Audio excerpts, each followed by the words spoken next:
శ్రీ నారా చంద్రబాబు నాయుడు గారి నేతృత్వంలో నడుస్తున్న ఎన్డీఏ కూటమి ప్రభుత్వం దివ్యాంగులకి ఇచ్చే పెన్షన్లు 3,000 నుంచి 6,000కి చేశారు. మంచం నుంచి లేవలేని దివ్యాంగులకి 6,000 నుంచి 15,000 అందిస్తున్నారు.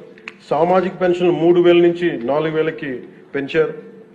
రాష్ట్ర వ్యాప్తంగా 63.25 లక్షల మందికి ఈ పెన్షన్ల ద్వారా 2,738 కోట్ల రూపాయలు అందజేస్తున్నారు.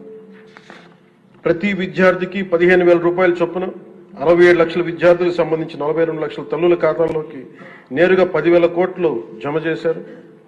మెగా డిఎస్సి ద్వారా 16,000 ఉపాధ్యాయ పోస్టులు భర్తీ చేయడం, మెగా పేరెంట్స్ టీచర్స్ మీటింగ్స్ పెట్టడం, విద్యార్థుల మధ్యాహ్న భోజన పథకానికి అపరాన్నపూర్ణ మహాతల్లి డొక్కా సీతమ్మ గారి పేరు పెట్టేందుకు గౌరవ మంత్రివర్యులు శ్రీ నారా లోకేష్ గారికి నా అభినందనలు, ధన్యవాదాలు తెలియజేస్తాను. మనకి అన్నం పెట్టే రైతా